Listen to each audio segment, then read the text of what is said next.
తెలగ బలిజ ఒంటరి అధికమని అందుకే ఈడబ్ల్యూఎస్ కోటాలో 5% వారికే కేటాయించామన్నారు సీఎం చంద్రబాబు నాయుడు. దీనిని వైసీపీ బీజేపీ వక్రీకరిస్తున్నాయని మండిపడ్డారు. రెచ్చగొట్టే కుట్రలను తిప్పికొట్టాలని టీడీపీ శ్రేణులకు చంద్రబాబు పిలుపునిచ్చారు.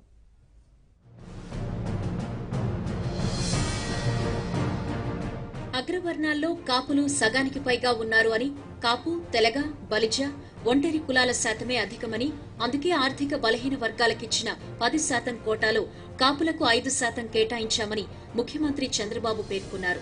కాపు రిజర్వేషన్ల అంశాన్ని బీజేపీ, వైసీపీ నేతలు వక్రీకరిస్తున్నారు అని విమర్శించారు. ఢిల్లీకి వెళ్లి కాపు రిజర్వేషన్ల గురించి కేంద్రాన్ని అడగలేని అసమర్థులు వారని మండిపడ్డారు.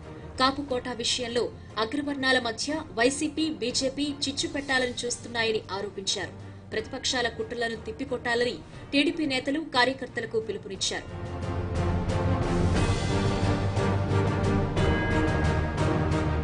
కార్యకర్తలంతా కలిసికట్టుగా పనిచేయాలని చంద్రబాబు కోరారు.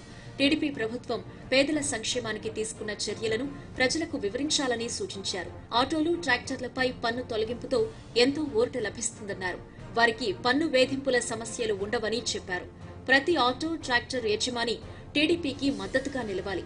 వాటిపై టీడీపీ జెండా ఎగరాలి. తెలుగుదేశం స్టిక్కర్లతో ఆటోలు, ట్రాక్టర్లకు కొత్త అందాలు తేవాలి అని చంద్రబాబు కోరారు. దావోస్ లో లోకేష్ బృందం మంచి ఫలితాలు సాధిస్తోందని ప్రశంసించారు. Deloitte, Wipro, Agile Governance, Swiss Re సంస్థలు ఏపీలో పెట్టుబడులు పెట్టేందుకు ముందుకొచ్చాయన్నారు.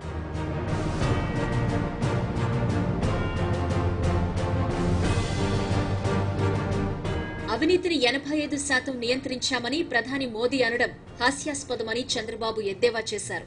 43,000 కోట్ల రూపాయల రాఫెల్ కుంభకోణం అవినీతి నియంత్రణ, 1,000 కోట్ల ఎగ్గొట్టి విదేశాలకు పరారు కావడం అవినీతి నియంత్రణ, బ్యాంకుల చీటింగ్ కుంభకోణాలు అవినీతి నియంత్రణ అని ప్రశ్నించారు.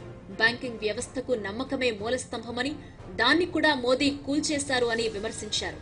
దావోస్ ఆర్థిక సదస్సులో ఆర్బీఐ మాజీ గవర్నర్ రఘురామరాజన్ చేసిన వ్యాఖ్యలు మోదీ పాలన డొల్లతనాన్ని బయటపెట్టాయని అన్నారు.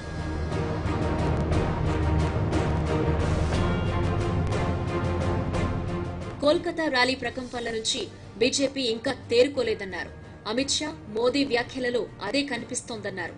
ఈవీఎంలపై దేశవ్యాప్తంగా చర్చ జరుగుతోందని, మళ్లీ బ్యాలెట్ పేపర్ కావాలి అనేది అందరి డిమాండ్ అని చెప్పారు. లేదా వీవీప్యాట్ రసీదులు మొత్తం అన్ని నియోజకవర్గాల్లో అందుబాటులో పెట్టాలన్నారు. ఏపీలో పెట్టుబడి పెట్టేందుకు మరో భారీ సంస్థ సిద్ధమైంది. 3,500 కోట్ల భారీ పెట్టుబడి